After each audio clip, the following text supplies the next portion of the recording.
What's up guys, Sean here. I'm going to do a little video showing you guys some of the reprofiling process on this 15V Shaman. Yes, I'm still reprofiling this. I started on it yesterday when I was shooting that video showing the rest of the knives that belong to Robert. And yeah, anyways, I worked on it in between clients here at the barber shop yesterday. And this is a serious reprofiling job. He wants this at 13 degrees per side. Yesterday, I had started reprofiling it at 14. Currently, I have it at 13 and it's almost completely reprofiled. Go ahead and double check the angle.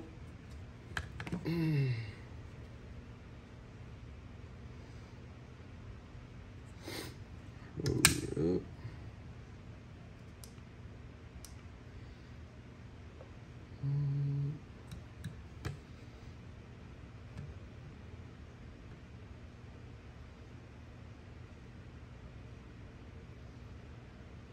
all right, it's at 12.5.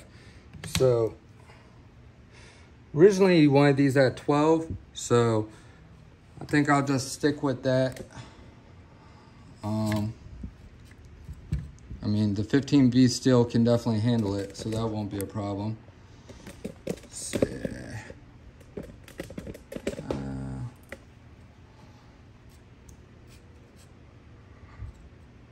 All right, this view should be good. The camera's kind of awkwardly in front of my face, but I should be able to deal with it. So I'm not leaning the stone in towards the heel or out.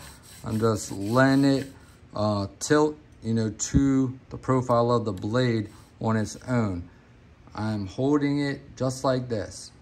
Just is pinching this little ball right here. All right, and that's keeping me from applying pressure in any direction other than where the stone wants to go to naturally follow the profile of that blade. Now, when I come out here towards the tip, let me back out a little bit. So this is very important. When I get out here towards the tip, I'm going to put just the slightest amount of pressure this way, not really even lifting up the front of that stone, but it just helps prevent it from accidentally rolling off that tip. And one thing I found with the Tsprof is you really don't want to go past the tip much at all. Sometimes you have to, but that's something you kind of have to keep an eye on. That's another good reason why, let me zoom in here. It's another reason why you need to always use the Sharpie, constantly marking that edge. See if I can get a good fucking view for you guys.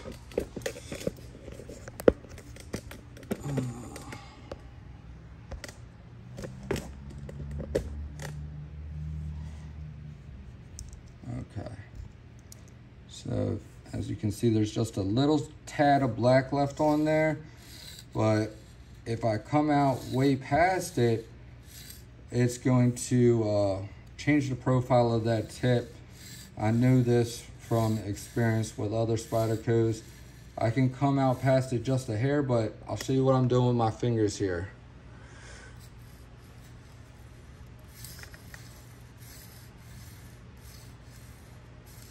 See my hand kind of, this up. My hand kind of, need to see this. All right, so watch my fingers.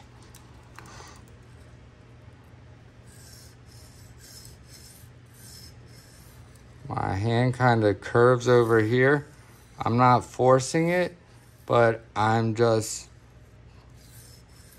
keeping just the slightest amount of pressure back this way to prevent this stone from rolling over the tip. That is something that is it's more prevalent or more of a risk with certain blade profiles. All right. Certain blade profiles are much easier, such as like a Warncliffe, or even when you're doing a TANTO. If it's not your first time sharpening, you really don't have much of a risk of rolling off that tip unless you are going out way too far. But some knife profiles, like a leaf-shaped blade or a drop point, you know, it's just easier to accidentally roll off that tip. So you just got to be very cautious. And then when I'm, you know, like rolling through it, you know, with some speed, might look something like this. Just turning my hand, and the way I'm pinching that,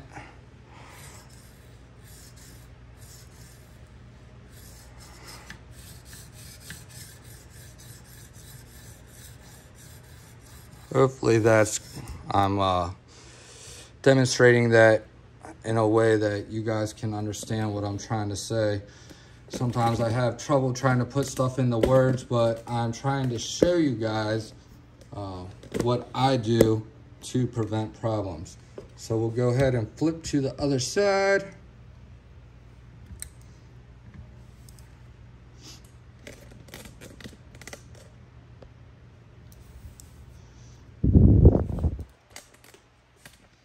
See where's going to be the best view.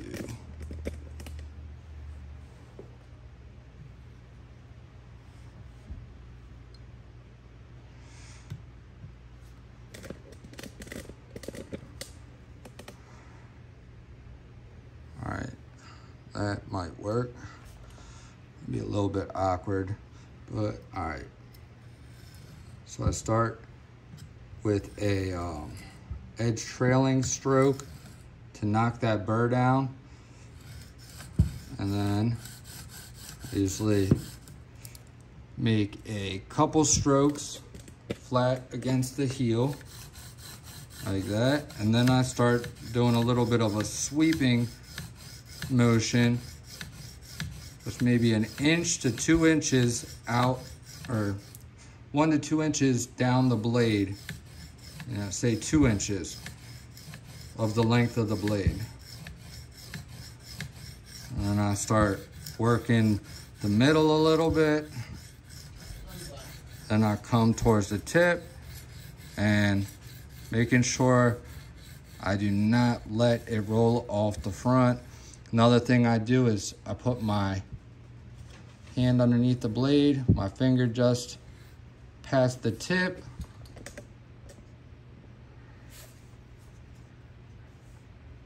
Like so.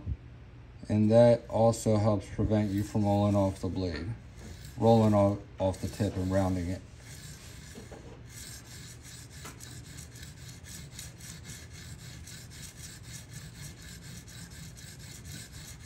As you can see, when I do come out past it, it's just barely, maybe like no more than 1/4 of the stone. And I also do a little bit shorter of strokes in this area too, which will give you a little bit better control. When you're making those long strokes, it's a lot easier to roll off the tip. Just a little bit of advice. So back out.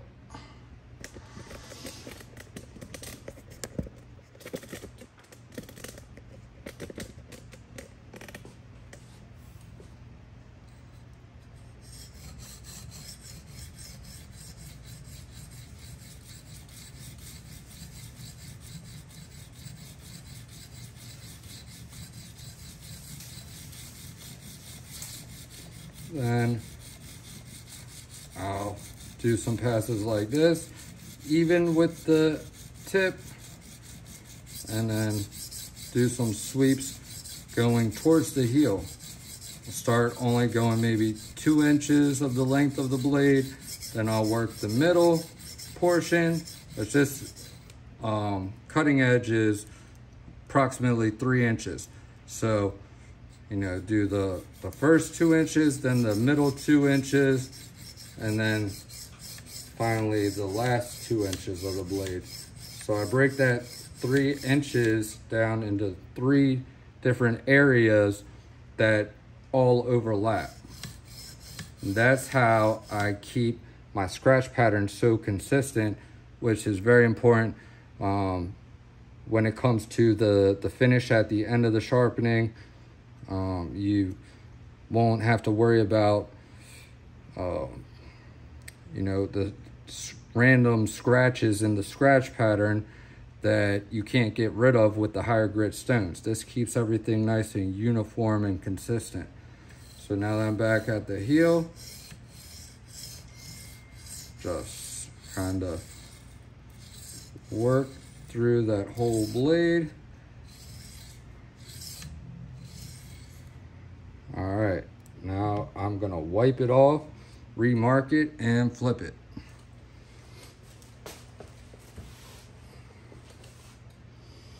And I am using oil on my stones. This is the Veneve resin bonded CBN double-sided. I'm using the F100 side, and then on the back of it, we have an F240. This is my reprofiling stone, and this is what I use all the time. Love this. And then in this little bottle, I just have some generic mineral oil. You just need a little dab like that. Spread it out with your finger. Wipe off the excess, and that will pull up a lot of those steel particles and keep it from loading up and becoming inefficient. Doing it with the oil and keeping it clean keeps your stone cutting efficiently, and will give you, you know, better overall performance and just allow it to do what you want it to. So wipe that and then remark it.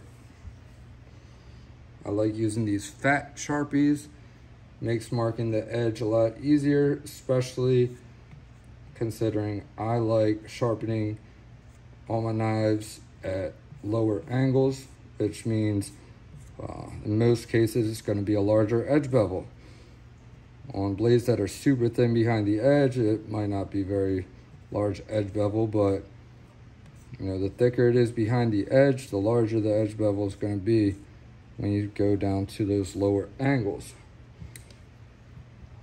Go ahead and wipe very gently, and I'm only wiping on the actual edge bevel where I am sharpening, because I do not want to accidentally scratch the finish of the blade. If you're using a paper towel that you've been wiping your stone and wiping stuff with, there's plenty of steel particles in here. Might even be some diamond or CBN particles from the stone in this paper towel right now. So if I was to take it and start wiping it across this blade, chances are I'm going to end up with little micro scratches at a minimum, and worst case scenario, end up with some deep visible scratches. And you definitely don't want to be doing that on a customer's knife, and you know, you might not want to be doing that on your personal knife either. Those kind of scratches happen when you are using your knife sometimes, when you're cutting through some cardboard. If it's some, you know, dirty, heavy duty, nasty cardboard, it might have some kind of abrasive particles or sand or dirt, you know, actually in between the actual layers of the cardboard or on the cardboard itself. And you know, you cutting through it, you're gonna end up with some of that getting pinched in between the face of the blade and the material you're cutting through. You'll get those little scratches. But there's no point, in my opinion at least, there's no point in adding those scratches to the blade unnecessarily or just from carelessness. So Some people might think that's just being too OCD if it's a knife that's going to be used anyway, but I like taking care of my tools, so that's just what I do. So anyways, we just got done making the passes on this side, going back to this side, same deal.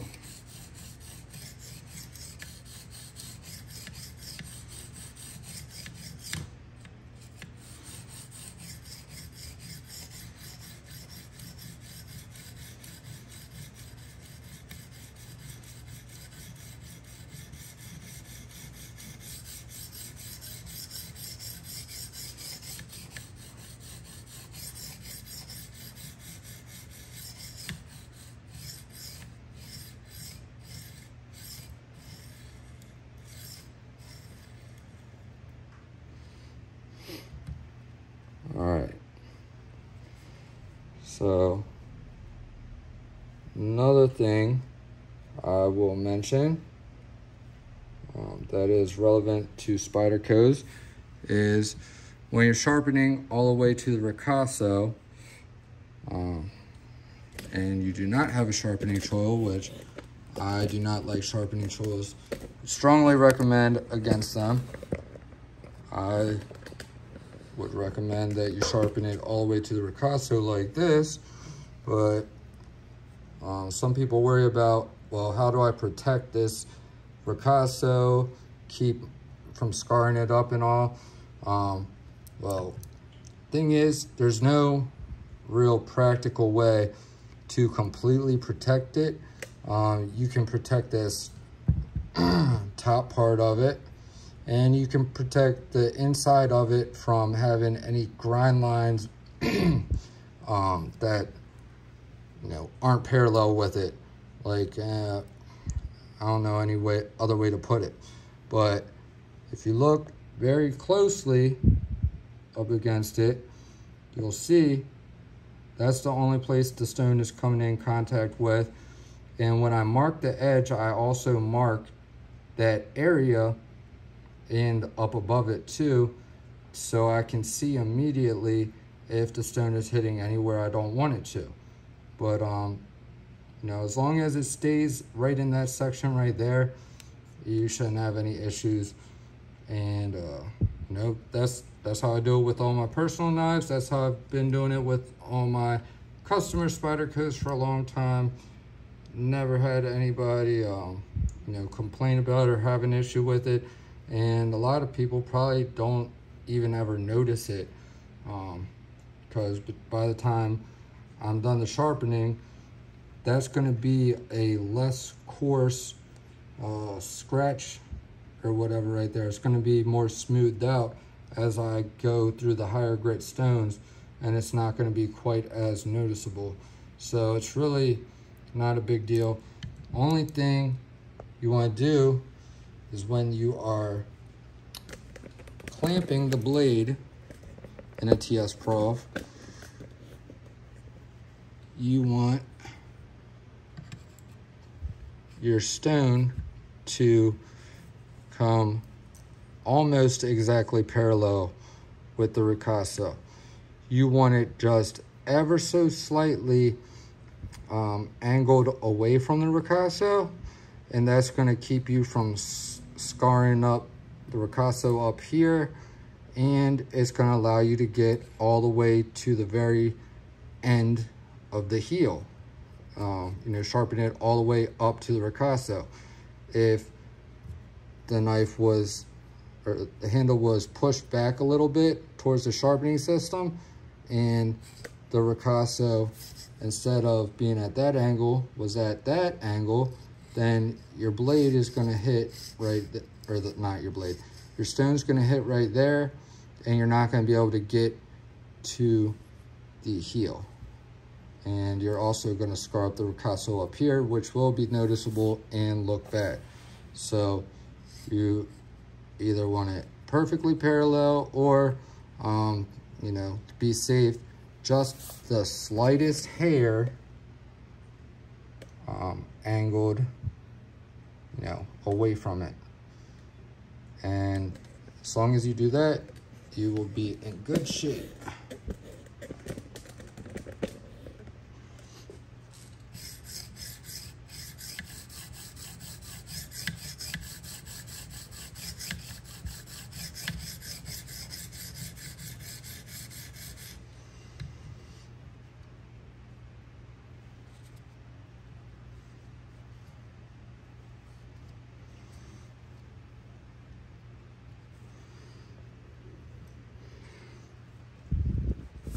But anyway, guys, I just wanted to do a little demonstration, little tips video for you guys. Who might have questions or looking for some tips when it comes to reprofiling your Spydercos at these lower angles. So, hope this was helpful. Thank you all for watching. I love you guys. Jesus loves you. Stay tuned, and I'll see you guys in the next one. Peace.